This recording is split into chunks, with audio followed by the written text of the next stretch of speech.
Nas últimas notícias de futebol, um episódio inusitado tem repercutido fortemente no cenário do futebol brasileiro. O Corinthians foi condenado pela FIFA a pagar 55 milhões de reais. Essa condenação surpreende e desperta a curiosidade, pois levanta a intrigante pergunta de como um clube tão tradicional chegou ao ponto de receber uma multa tão expressiva. Com ações movidas pelo Tajeres da Argentina e Santos Laguna, do México, marcando um capítulo polêmico para o Corinthians.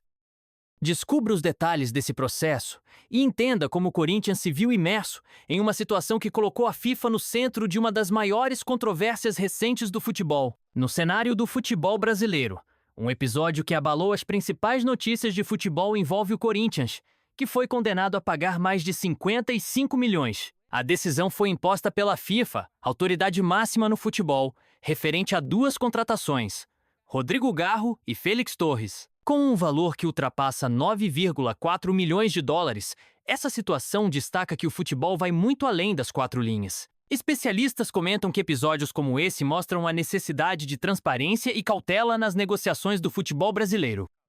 Essa decisão foi tomada no final de 2024, mas só foi divulgada nesta semana. Em meio ao burburinho das negociações, o episódio serve de lição para que cada detalhe seja revisto com seriedade, especialmente em um cenário tão competitivo. A repercussão mostra que o cumprimento de regras e acordos é fundamental para manter a credibilidade do clube. Dessa forma, o caso se transforma em um exemplo vivo do que pode acontecer quando a gestão deixa a desejar. Enquanto a FIFA reafirma sua postura rigorosa, o Corinthians se vê diante de um desafio que vai além dos números. As notícias de futebol, repletas de análises e opiniões, destacam que cada decisão tomada tem o poder de transformar o cenário do clube e impactar torcedores.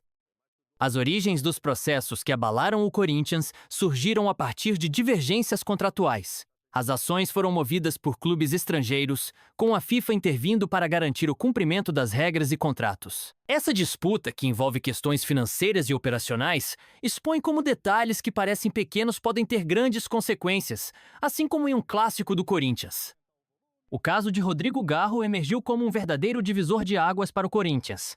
O imbróglio teve início quando o Talheres exigiu um pagamento de 612 mil dólares, referentes a despesas e impostos. Essa situação, comparável a uma jogada inesperada em uma partida decisiva, ilustra como cada cláusula pode virar o jogo. A intervenção da FIFA mostrou a seriedade com que o tema foi tratado, ressaltando que até os menores detalhes podem causar grandes impactos. Diante dos fatos, a decisão imposta pelo órgão máximo do futebol determinou que o Corinthians desembolsasse 3,6 milhões de dólares, um valor que desafia as finanças do clube. Além disso, a condenação inclui juros de 18% ao ano.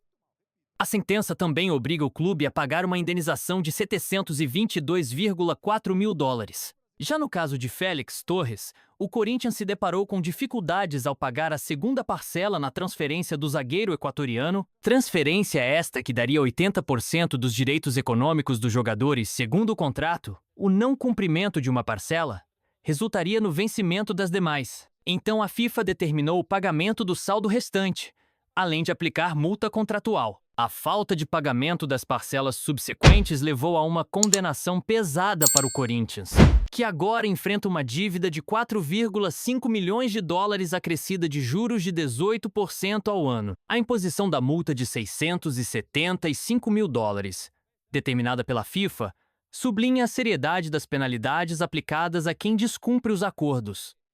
O não cumprimento destas decisões em 45 dias resultará no que conhecemos por transfer ban, onde o clube não poderá registrar novos jogadores.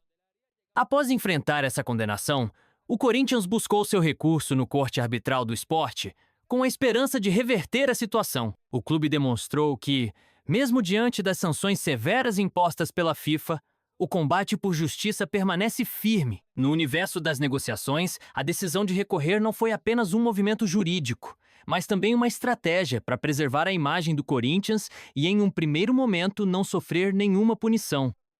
Esse recurso tem o potencial de reverter um veredito que, se mantido, traria consequências negativas e afetaria a trajetória do clube, mais um problema sério para o presidente resolver, muitos vindos da gestão anterior. Após mergulhar nesse cenário repleto de reviravoltas, a pergunta que fica é: como você avalia a situação vivida pelo Corinthians diante da punição da FIFA? Será que o clube conseguirá reverter essa sentença? Porque esta notícia repercute tanto assim em alguns clubes e em outros não? Pois sabemos que todos os clubes têm dívidas imensas.